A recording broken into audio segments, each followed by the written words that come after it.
people here, so that's good. Welcome, Michelle, and thank you very much for joining me today and for our webinar.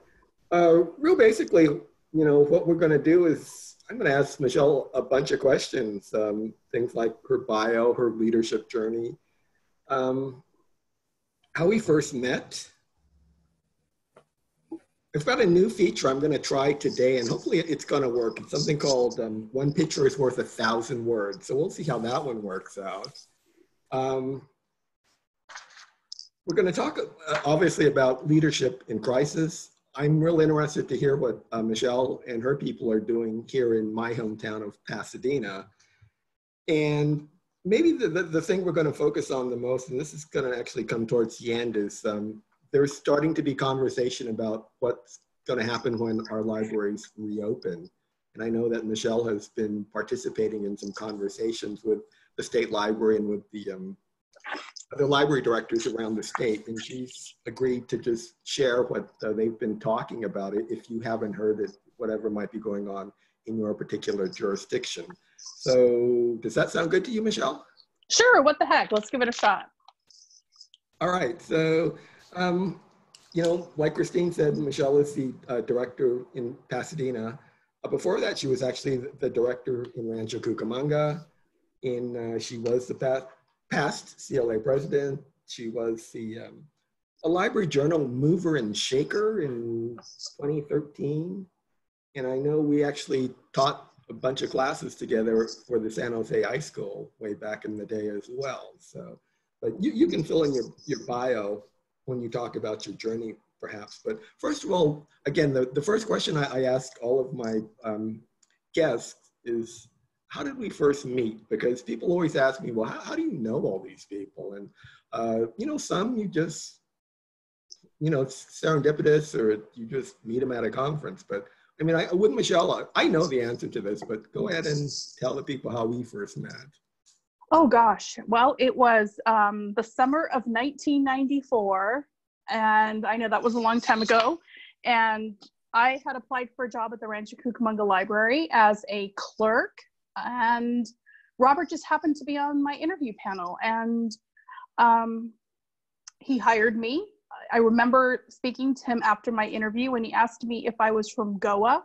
And I didn't know really why he asked me that, but he thought I was from Goa. And I said, that's no, but close. Oh, sorry. I got a visitor here. My little kitty. This is Kitty Poo. And Robert and I have worked together in some capacity, either at the library or him being on my commission ever since. Is that your first recollection, Robert? Yeah, you were just a part-time clerk way back then, right? And, I was. I think you were starting library school. So, let's just jump into then your leadership journey. Let's talk, if you want to start from then. Actually, you could probably go back a little bit further than that, right? Yeah, I started working in libraries on St. Patrick's Day in 1992 at the Upland Library as a junior clerk, which basically is code for you're going to do the work of a library assistant, but you're going to get paid way less than that as a junior clerk. I was making $5.15 an hour, just so you know. And my very first day, I was hired to work the reference desk. Never worked in the library before. I was in college. This was a part-time job. And my very first day on the job, I show up and everyone's like, and you are who? And I said, oh, I'm your new employee. And they said, well, the person who I was supposed to report to was out sick that day. So they just said, well, go and sit at the desk. And my first day, they just plonked me down at the reference desk and left me there for 4 hours. I had no idea what I was doing. And my very first question, some guy walked up and he said, can you tell me what the gross national product of China is? And I was like, holy shit, I don't know. And somehow I managed to figure it out, and I realized that's where I was meant to be. And then I worked in other libraries. Rancho Cucamonga was my longest running library career stint. I worked at the San Marino Library for a moment, and that was actually my first librarian job. I worked at the Glendora Library for about a year as a library technician, and now I am proud to be at the Pasadena Public Library. So that's Okay. kind of been my history. I think kind of as I've moved along, it's never really been my plan to be a library director. You know, it's always been my plan to try and make a difference in my community and my profession. And I've selected jobs that have helped me to do that and have helped me to do a little bit more every time. I think it's been beneficial to me because I've never really, you know, people said to me when I started, oh, you must want to be a library director. And that was never my end game. You know, my end game was always to make a difference in the community and the profession. And that's the lens that I make all my decisions through when it comes to my career. And you know, I think it's proved pretty good for me because I've never had that monkey on my back of like, oh, I need to be a senior librarian or I need to be an assistant director. It's always been what job is going to be the best to help me make a big impact. All right. Okay, so what would you do if you weren't a librarian? Oh, for sure. I would have my own travel show with a couple librarian friends of mine, and we would be librarians on the loose. Doesn't that sound practical? No, not at all, actually. I mean, what would you do? You're going to go visit libraries around the world, or what? Well, of course. We would just travel the world and, you know, do whatever we wanted to do. But for sure, we would go and, you know, visit all the libraries that we could. And, you know, as a good librarian, I do that anyway. Okay. All right. So now we're going to try something that I've been wanting to. Well, let me preface this first by saying that if any of you have talked to me and said, well, what have you been doing for the last 2 months? I would say the number one way I've been passing time is watching the YouTube series Hot Ones. And, you know, some of you I think are familiar with it. And there's one segment on there that John Evans does. He does a deep dive into people's Instagram accounts. I got a couple problems. One, I don't have Instagram, and I was looking, and Michelle doesn't have an Instagram account either. But I did do a little social media trolling, and I did find her Facebook page, and I found some photos on there. So I think oh Lord, here we go.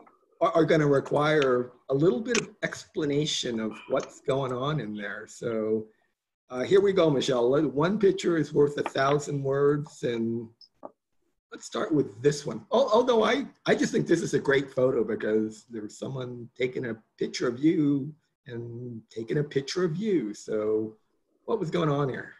Okay, and that's not my mom, by the way, taking that picture. This was the awards ceremony at the 2019 CLA conference. I'm wearing my CLA shirt right now because that was such a great moment. And yes, Jennifer Driscoll, that is Diana, actually. And this was, you know, just such a great moment to stop the craziness of conference and recognize some people in our profession that have just done amazing work, not just for that previous year, but in years and years and years. And I really felt like in this moment, we were able to make all of those award winners really feel special. Okay, next photo. Oh, this is our National Coming Out Day event at the Pasadena Library. And this is one of our public health department workers. He goes by TJ or Tijuana, and just does a great job working with my staff to plan an amazing National Coming Out Day event. And this year, or last year, I should say, 2019, in October, it was National Coming Out Day and Art Night in the same on the same night, and it was just a hoot. And TJ looks marvelous, by the way. Yes.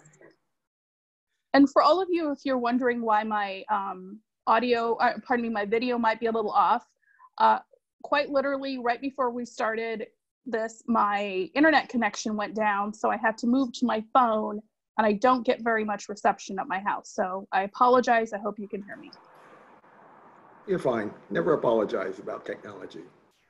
All right, what's going on in this photo? I mean, the one on the left, they look like a bunch of confused library directors and library leaders, and not a whole lot's getting done. And then on the contrary, we had it so under control, we decided to take a break. And 2 minutes later, the scene you see on the right-hand side, voila, it was complete. No, actually, we were trying to put up our step and repeat because we wanted people to be able to take pictures in front of this.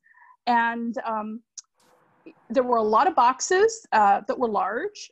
There were no real instructions, unfortunately. And luckily, sometimes you just need to let the people who know what they're doing and can figure it out, let them lead. And that's what they were doing. So I took a seat, and what you're not seeing is other people took a seat, and the people who knew what they were doing just stepped up and took care of it. Well, that's actually a good library leadership lesson. All right. Ooh, what's going on here? Holy cow. Oh my gosh. So this is my prom picture from 1988. This is my best friend Todd.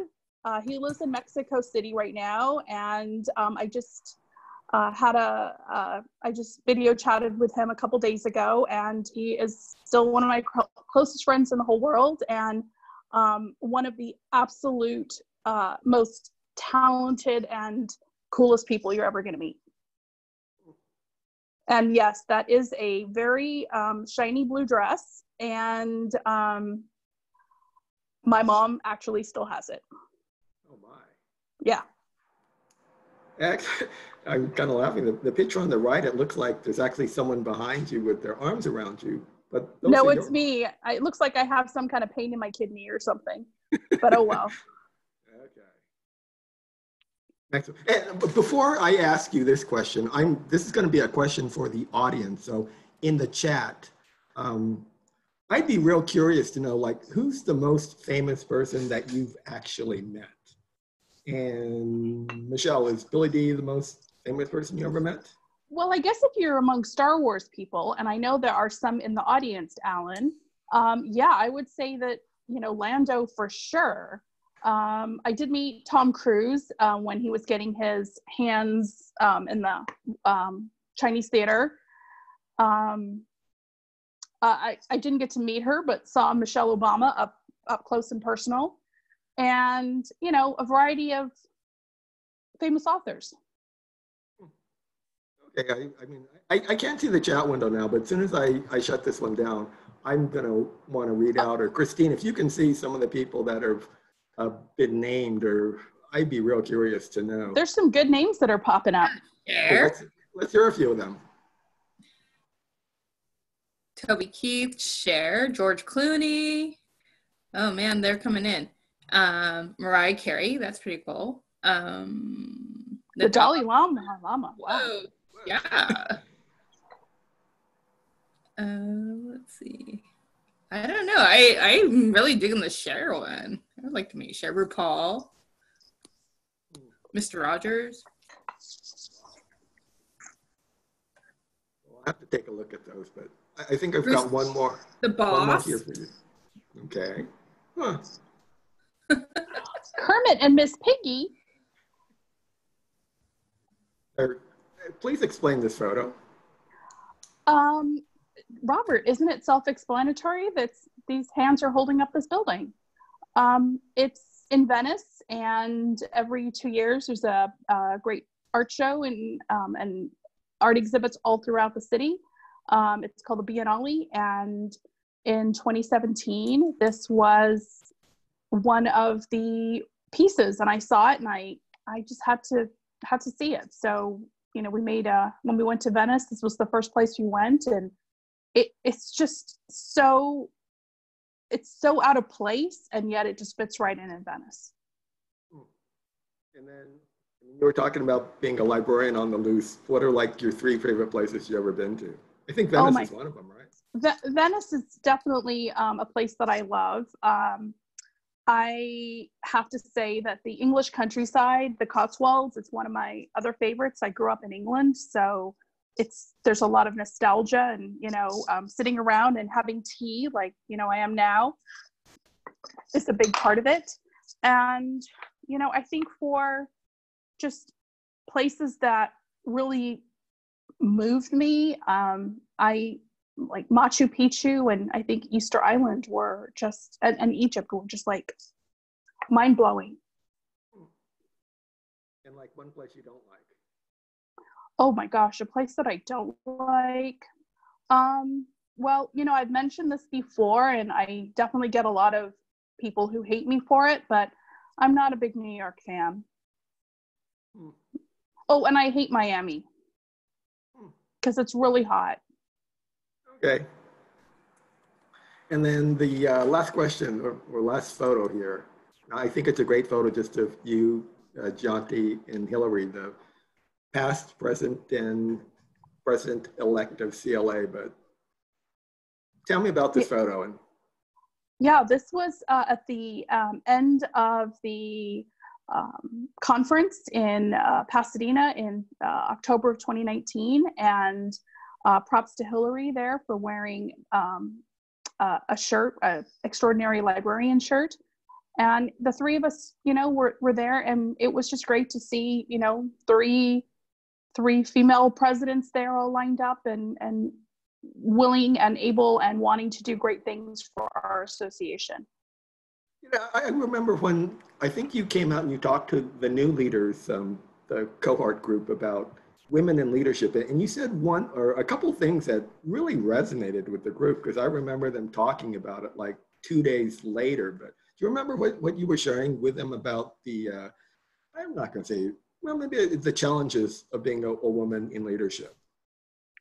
Yeah, I think, you know, I think women traditionally, and as it was when I was coming up through the ranks, I don't think it is as much so now, but when I was coming up through the ranks, I think women were very content and very willing to just do whatever it takes. And that means even not the high profile type of thing. So I feel like men were really, when I was coming up through the ranks, really just picking and choosing the types of things they volunteered for a little bit better than the women in my organization were.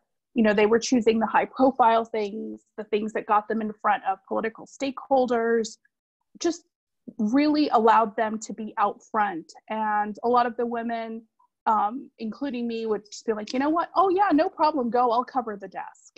And you know, at one point I realized, you know, that is just not going to get me anywhere, because I recognized it. And I remember in particular, you know, when I was starting out in the library world, the internet was just kind of starting and becoming a major force in libraries. And it seemed like only guys were doing website development and learning how to code. And I really pushed myself to learn how to do that so I could make myself and position myself in my library. And it really paid off, because it got me, I mean, I was the one who ended up doing the entire city of Rancho Cucamonga website as an example. And it wouldn't have happened if I didn't realize that and volunteer for some higher profile types of things, because that allowed me to interact with the city manager.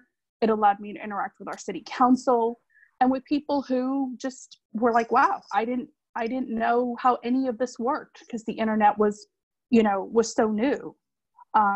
And I think it's important for us as women, as everybody, to really recognize and pick and choose some of the things that are going to get us where we want to be, and not always be so willing to take a back seat. Okay, well, that's the end of the photos, but you passed. That was Oh, good. yay! I hope you aren't too traumatized by that. And Yeah, a little bit with that prom picture. I know, for example, Derek, you're out there, and I got some great photos for you, so we'll see how that one goes. Oh, by the way, Derek, you told me your photos are way better than my photos, just so you know. No pressure. Okay, so this is a question that people, at least in the leadership court, have asked me a lot, and so I'm going to ask you this one as well, since it's something that you've done. Is so, what's a decision that, or the thought process that goes to your mind when you leave a job? You know, because I know, for example, in Rancho, you were doing some really great things, and you know, the staff loved you, and then you decide, well, I'm going to go to Pasadena. So how do you decide that when, because Hillary talked about this last week, but what makes you want to move on? I think it's circumstance by circumstance, to be honest. In my case, there were some very significant pieces to the puzzle. I think I was getting a little too complacent in my role. And, I'd been in Rancho for 22 years. I'd moved up the ranks, so I'd been in different positions there. But I think I was getting a little too comfortable. And I think, Hillary mentioned this last time too. I think it's important to not let that happen, because it's not fair to everyone who's working there. And, there's other people who are there with great ideas who can do great things. And I think that was one piece of it. Another really big piece for me is my values just didn't align anymore with the city, or in particular the city management. And, in two very specific areas. One was politically, obviously, and the other one was in the area of diversity. I mean, out of a 16-member executive team, I think I was the only brown person. And so, that it just wasn't a high priority. And I think, going back to what I said originally, my filter for every career move I've made is I'm going to try and move to positions where I can have a greater impact, whether it's in my community or my profession. And that really did guide me. Okay. All right. Well, I mean, we're starting to get serious now. So let's talk a little bit about just some general advice that you have, for leadership in crisis and what's really going on here. Again, I think it's a little bit case by case on what the crisis is, but I think overall, I think we just have to try and stay calm. I mean, I know that's hard to do when, everything's going wrong, or in this crisis we're in right now where you don't really know what's going on. It's such uncharted water, but I think trying to stay calm, and even if you might be having an oh shit moment, try not to really push that out to your staff. You want to be strong, and you want to be there for them, because they're probably having that moment as well where they don't know what's going on. And I don't think it's about being so strong that you don't show any feeling. I feel like it's okay to be vulnerable and let people know that, this is tough for everybody. We're in this together. But I think that's important during a crisis moment. I think it's important to be as transparent as you can be. Any kind of information that I can pass along to staff that has come from the city manager or our public health department, I've passed along. I want to make sure that if I can share it, I'm going to share it. Even if it's good, even if it's bad. I think it's important that people, in a time when you don't know what's going on, having any kind of information, I think, is power. And that's a way to empower your staff, by giving them information. And I think one thing I've really learned a lot in this particular crisis that we're in is, I think people really need something personal. They need to feel like someone out there really does care about them. In our day-to-day at work, we're all go, go, go. We've got to get this done. We got to run to the desk. We've got to run to a meeting. And even though that's crazy, it's routine and we understand it. And I don't think everyone really understands what's going on right now, me included. And so, I think trying to give some kind of personal touch is important. And I'm not through my whole roster yet, but I started calling every single one of my staff yesterday. Nothing urgent. I was just trying to check in with them. I got through about 65 people yesterday on the phone, and just, said, hey, I just want to see how you and your family are doing. And, haven't seen them in like 5-6 weeks, but just wanted to check in with them. And I got, some really nice feedback and shock from some people. I think they were a little freaked out that the library director was calling a page, but you know, I still wanted to make sure that they knew that I was thinking about them. And once this is over and tomorrow I'll finish out my other 65. Nice. Then Okay, I'll call my commissioners, Robert.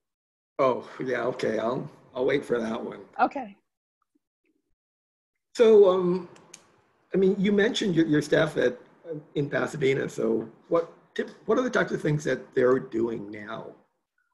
Oh my gosh, tons of things. I mean, a lot of the same things that everyone in other libraries are doing.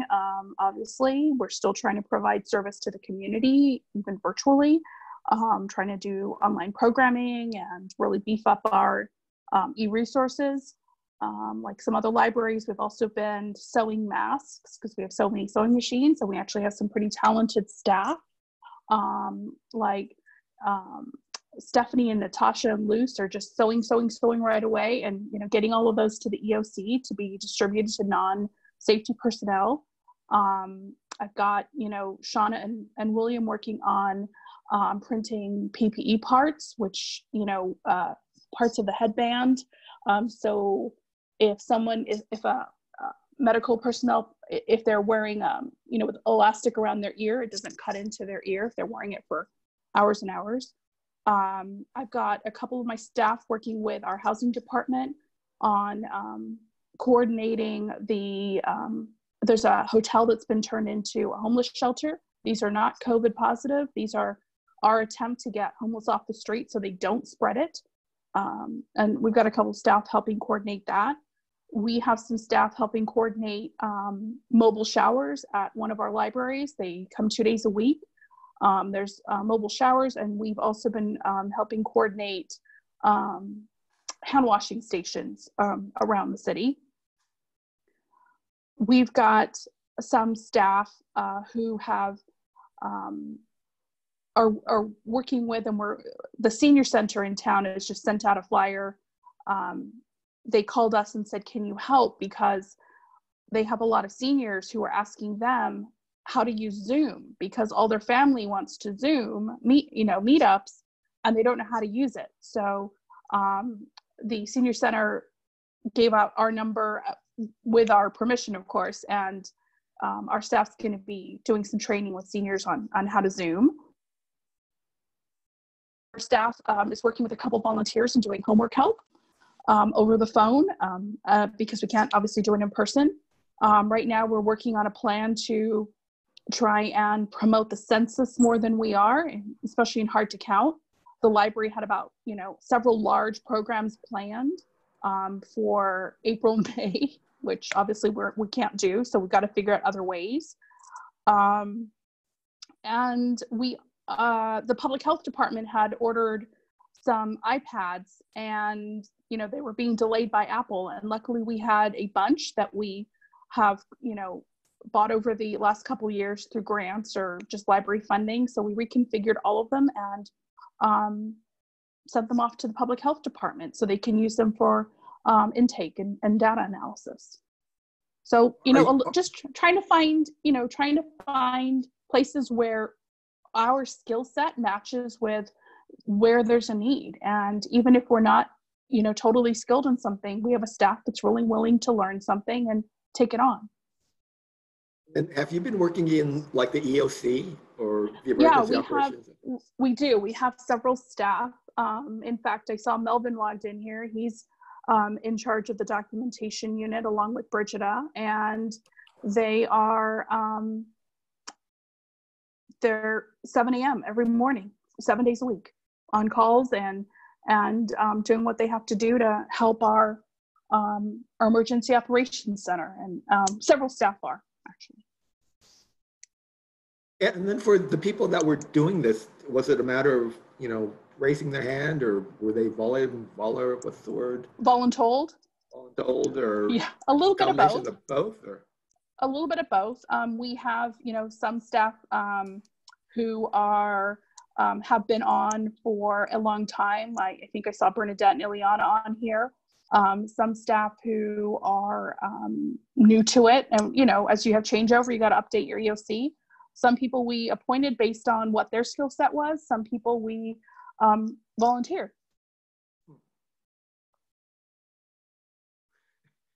Sorry, I have a visitor again.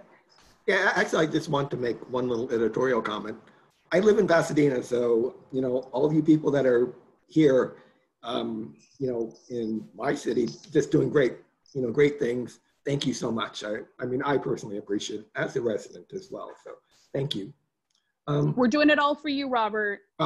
Well, everything's all about me, but that's another matter. There was a question, you know, you mentioned something while you were at the beginning about the census. So is that kind of on hold, or what is going on with it, or do you know? Well, I mean, you know, we still need to fill out our census forms. The national average is only at like 50% completion. The Pasadena average is about 55%, which is better. But our hard to count spaces, which we have 4 census tracts, are in the 40s, which is not good. So we need to really, we need to make a bigger impact and really have this conversation. And so, you know, our goal is like every person you talk to, mention something about the census, ask them if they filled it out, tell them to tell their circle to fill it out. So there's really, it's you know, the clock's ticking, and even though it's been extended, we still need to get that done now.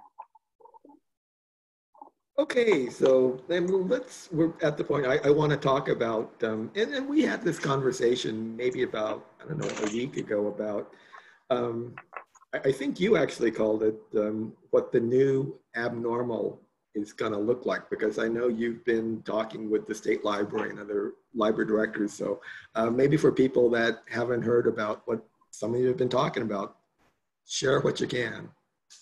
Yeah, I mean, you know, a couple, 3 weeks ago, I just sent an email out to some other SCLC directors and said, you know, I'm kind of like, this is what's on my mind. This is what we're talking about at the library. Anyone want to chat about this? And I was thinking just a couple directors would respond back, and there were like, you know, 30 responded back right away saying, yeah, this is important.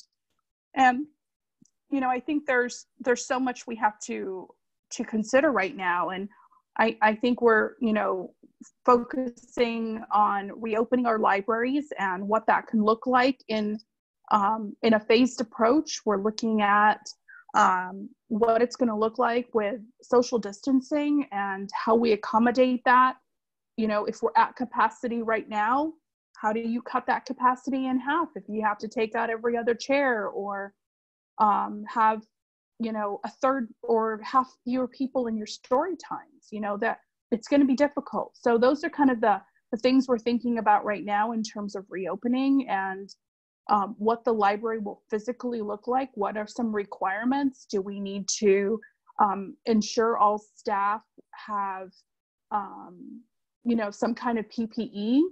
Are we going to require temperature checks at the door? You know, I think if we were to have this conversation 3 months ago, it would have been like, no, you can't take people's temperature at the door. No, you can't require people who are exhibiting flu-like symptoms not to come in. And I think now there's just this new normal of, yeah, that's okay. You know, these are things that people are going to start doing. So we're really thinking about like what that reopening looks like, you know, what signage we need to include, how we message it to the public. But then I think there is this new abnormal out there, which is kind of the unknown. You know, we've changed our services pretty significantly in the last, you know, gosh, it's only been like 5 weeks. It seems like it's been months.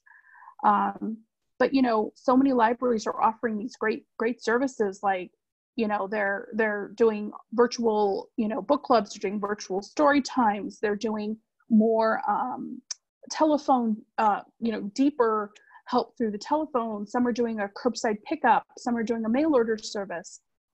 These are, I think, what my concern is. Once we come out of this, we all know that one of the major issues is going to be smaller budget. It could mean fewer resources. It could mean fewer personnel. And if our public has, you know, if this lasts for much longer, our public is going to be so used to what new services we're offering that my concern is they're going to expect all of those in addition to those services we used to offer when we were open. And how we balance that new normal of, yes, we want story times in person and we want story times online. How do we fill that gap with the same personnel or fewer? Yes, we want to come in and select what materials we have, but we also want you to, bring it out to my car and put it in my trunk like some people are doing right now, or mail it to me like some people are doing right now. So I think that's really what is a little bit of a concern for me in terms of what that, looks like. And I think it is really an abnormal, and I didn't coin that. It was in an article that our state librarian had sent to me because we were talking about what this new normal could be. And I do feel like there's a real opportunity for libraries moving forward, as there was during the recession. We do so many great things for the community.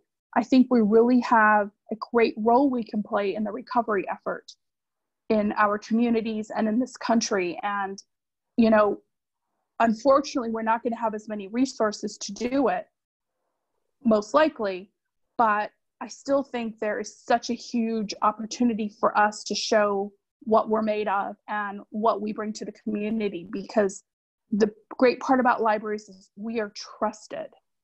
People do not think we are government agencies. They know our librarians. They trust them as, individuals and people who are looking out for them. So I think we have just a huge opportunity to be a major part of the solution in the recovery effort in our community. Well, I would say off the top of my head too, at least using Pasadena as an example, or talking to like what Jonty was, what they were doing in Hayward, or what Hillary was talking about in Monterey County, is that, now there's kind of, I'm not going to say it's an opportunity, but yeah, it is an opportunity for libraries or what libraries are doing now. I think, like city managers, they remember that kind of stuff. And I'm going to assume that the same thing would be true in Pasadena, as far as the fact that you've got staff stepping up to, with the housing thing, or working with public health and in the EOC and things like that.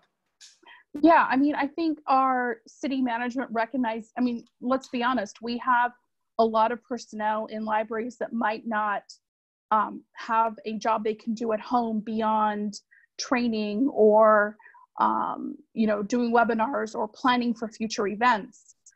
Certainly some of our part-time staff or frontline staff might fall into that category. That does not mean they are not valuable. So, I think our city manager knows that if there's something that is that we are able to assist with, we're going to try our best to do that. Everyone is, based on all the calls I made yesterday, everyone's chomping at the bit to get back to work. It's a feeling of being useful and being able to contribute to the community. And our city manager knows that. He's really, not just in the library, he's really gone to bat for our whole staff, and has worked with our city council, and everyone in Pasadena, whether you are working or not working right now, is getting paid until June 1st. And, I'm really appreciative of that. That's nice. I should say at least June 1st. Hey, there's a question. If you think you can speculate, or just about what will happen with hiring in 2020, whether it's in Pasadena or, I'm not sure if you can speak for other library systems in the state, but even for Pasadena, you think you can address that right now? Yeah, there are some recruitments that we still have, they're suspended right now just because of what's going on, but they will continue once this is over. At the end of the day, when we reopen, we still need workers to do work. And we have some gaps right now that we need to fill. But we also are going to be under a lot of scrutiny, as will every single department, on what we should be filling, and can we live without this? Can we do something different? I have my executive assistant left in February to go on and do bigger and better things at JPL. And that recruitment, is suspended, obviously, because of what's going on right now. But I'm really trying to figure out how can I live without either that position or try to, see who on staff can help. So we've got to be creative. But I absolutely think hiring will continue. It will probably not be as robust as we've seen it in the past months. There are some cities that are probably going to get hit a little harder than others, especially ones that are high hotel tax and high sales tax. But, it's going to continue. Another question that came up in the Q&A as far as, are you taking materials back, or how was that when you're just telling people, keep your books for the time being? At about the beginning of March, when all this started to develop, we decided then to extend all the due dates till June 1st. And just, he blasted everyone and said, keep your materials at home until June 1st. We just didn't want anything coming back because we didn't know at that point really if there was going to be any kind of issue with handling materials. We didn't know anything. We still don't know a ton, but we knew much less back then. So we put the word out, don't return anything. Does that stop people from returning stuff? No. They're still putting some stuff in the drops, and everything is just going into a quarantine area. And then June 1st, you jump off of that bridge when you get to it, or what? Well, we've got to decide what cleaning process we're going to have. Certainly materials that have been sitting for a couple of months should be fine. But other than that, we're going to need to figure out what our daily cleaning, how long we're going to quarantine materials when they come in. But this isn't new. I mean, anyone who's worked in a library or visited a library knows there's all kinds of stuff on these books. I mean, yes, now it's, could be COVID, but there's been all kinds of junk in there. We've all opened up a book and found some scary crap in there. And, this is nothing new for us. So we will figure it out. Okay, so personally speaking, have you figured out any new things to do in the last month or two? I mean, I suspect you're kind of busy working, but can you pick up any new skills, hobbies, great TV shows that you need to watch? Well, on your recommendation, I did watch a couple of hot ones. So I did that, and that was, very short-lived. Sorry, Robert. I cannot believe I'm admitting this out loud, but I never watched Downton Abbey when it came out, which is crazy for someone who loves that particular area and visits there almost every year. So I have started binge watching Downton Abbey, and I'm just in love. I love it. I've been, probably connecting a little bit more with people than I did maybe even before, it like virtual happy hours. And I have a tea posse that I go out to tea with once a month. And we've been doing virtual teas. And, one of them even dropped off, I will show you this, dropped off cupcakes for me yesterday. So, I had them during my tea today. So thank you, Margaret. Can you send one this way, please? Yeah, nothing you'd like, Robert. Oh, all right. Okay, what's your favorite book, movie, music, and food? Oh my gosh. Favorite book, I would say anything travel. No particular title, just anything travel. I love looking at travel guides. Love reading about different places to visit in the world. That's like totally my jam. Movie, I mean, there's a few titles I could think of, but really I am a total sucker for romantic comedies and a total sucker. And I watch the same ones over and over and over and over again for like ultimate disaster movies. I just love when the world's blowing up or giant earthquake, or we've got to send a mission into space to blow up a comet, and or an asteroid. I just love it. So any kind of disaster movies. Yeah, shit, we're living in one right now. This is true. This is true. Music, Robert, you should know. 80s, man. I'm all about the 80s music. Duran Duran, Depeche Mode, REM, Erasure, OMD. Love my 80s music. Oh, my cat's finding one of these cupcakes with bacon on it. Whoops. And what was the other one? Food. Food. Oh, geez. Well, sweets, obviously. But I would say Sri Lankan food. My mom's Sri Lankan food, for sure. Number one, I just love, oh my gosh, my cat is eating this bacon. Number one thing is Sri Lankan food. And a close second would be Thai food. What is Sri Lankan food like Indian food, or what's the difference? It's very similar to Indian food. Sri Lankan food really doesn't have as much like yogurt in the sauce as Indian food does. But is it really spicy? It is spicy, but it doesn't always have to be like, you know, your head's gonna blow off spicy. My mom's crab curry is like the best thing ever. And you've had that, so you know that's true.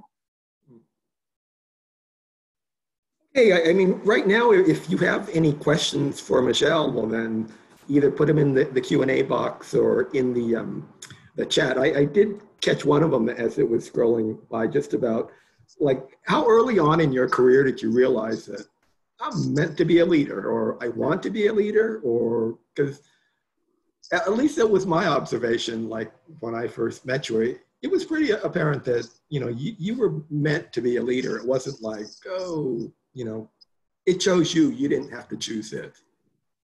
You know, I don't know that it was anything really like a conscious decision that I made. However, sorry, this cat is like all connected in my thing here. All right, sorry, I'm back. I don't think it was necessarily a conscious decision as much as it was, I think I just managed to figure out what people that I worked for needed. I think I'm really good at giving people what they didn't know they needed sometimes too.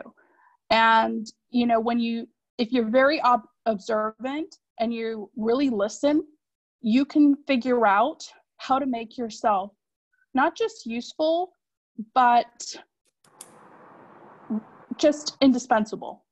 And I think I figured that out early on. And I could see, you know, I think some examples, Robert, when I worked for you, you know, Robert used to do our reference schedule in Rancho, and it was a freaking nightmare because sometimes you have 5 people at the desk, sometimes there's no one at the desk. And I could see it just wasn't something he liked doing. And so I just started doing it and volunteering to, oh, let me just take this off your hands. And you could see that I was good at it. I knew how to move the chess pieces around, and it made me very useful. We used to do a telethon in Rancho, a live broadcast to raise money. And part of it was putting together a schedule minute by minute of what was going to air, you know, so this dance segment from 10 a.m. to 10:02, this other thing from 10:02 to 10:05. And I could see Robert working on this spreadsheet, and every time something changed in hour 1, he'd have to go and change everything for the next 8 hours. And I managed to figure out what the formulas were in Excel to make that work. So again, I think, you know, being able to save him hours and hours of time and frustration there showed that I'm good at being observant. I'm good at listening. And I think it showed leadership because it's not like he came to me and said, can you do this? I stepped up and I took the initiative to do what needed to be done for the greater good of the organization. Why would you say I wasn't good at doing a reference schedule? I was never on it, so I thought I did a pretty good job myself. Yeah, the problem is sometimes no one was on it. I know, I would schedule people that were on vacation, but I know. Yeah. Get over it. Let's see if there were any other questions. Oh, here's a good one. How important were professional associations like CLA or ALA to your professional growth? You know, I think they have been very beneficial to me. I think early on as a participant and attending conference, it was a great way to learn new skills. It was a great way to go and listen to what other people were doing. It was a great way to meet people. As I moved up, I think getting involved was probably one of the best things I ever did. You know, becoming a member of CLA. I actually was cleaning out an old box and found my first membership from 1995. I still have the card. You know, becoming a member and volunteering on committees really just changed everything for me. It really gave me a higher profile in the state. It really helped me meet some really great people and some people who I can call on when I need a favor, to be perfectly frank. I've met a lot of my like inner circle professionally by being a member of the California Library Association and participating. It has totally changed my career. And of course, being president last year was terrific. Yeah, you know, I'm going to just kind of tack on to something that Michelle said, because this is something that I hear a lot. And when I'll see somebody and they'll say, "Oh, I remember you and Michelle did a presentation at a conference," and you know, it could have been 10 years ago. But I've always thought that the opportunity to at a conference to just get your personal brand out there, to get up in the front of the room and to talk like you know what you're talking about. I mean, that's a whole nother thing as far as once you're in front of the room, how you take advantage of that opportunity. But I think if nothing else, being active in something like CLA or LA, it gives you maybe just a little bit more of a forum to let people know who you are and what your skill set is. Okay, another question here is, and I think you'll be able to answer this one pretty well, is how do you get supervisory experience if, like, in your job description, I don't say, you know, you're a supervisor, but, you know, it's that whole catch-22, because that next job says you need supervisor experience. So how do you make that happen? You know, I think there's a couple ways. For sure, in the job, specifically at work while you're on the job, that is very tough. There's a few things you can always try and do, and that is try and see if you can oversee some volunteers, because, you know, wrangling volunteers is difficult. They don't have the same commitment sometimes to showing up to work at a certain time and a certain day. But overseeing volunteers is, I think, a great way to get some supervisory experience. If you can talk to your supervisor about working with a supervisor on, you know, like maybe supervising some part-time staff to start. I think that's always a nice way to try and, you know, learn a little bit about how to do it. But I think when you're interviewing, I think sometimes we forget that we might not have direct supervisory experience on the job, but we have a lot of stuff in our personal life that is very applicable. You know, we have people who are coaches for their kids' teams, you know, Girl Scout leaders, people who run daycare centers. There's so many things in our personal life that we've done that, you know, that really is supervising people. And we should speak to that during the interview. I think the other thing is, you know, raise your hand. All they're going to do is tell you, put your damn hand down, but, you know, it never hurts to volunteer. Another question about, I don't know if you're familiar with like these library technician certificates. Do you think it makes a difference? I think it can. Yeah, I think, you know, a lot of your experience is only as good as the person who's reviewing your application, to be perfectly frank. You know, there have been a lot of people. I remember in my old library, I went through the list of a stack of applications of the people who'd been passed over when our staff went through applications to pick who to interview. The people who were discarded, I went back through, and there was someone in there who was in library school and who was a bartending at the Cheesecake Factory. And to me, that library school or working on a certificate or having a certificate shows a commitment to the library world. And that is enough for me. I feel like showing that you are interested, you want to move further, you're trying to, gain some skills to do a better job in the library, holds a lot of water for me. So I absolutely think that's important. And that's why that person got pulled out of the pile, was interviewed, and is probably one of the best librarians I've ever met. Yeah, Wes Garcia and Rancho Cucamonga. Wes Garcia. Right. What, do you think class visits are ever going to return in the new abnormal or not?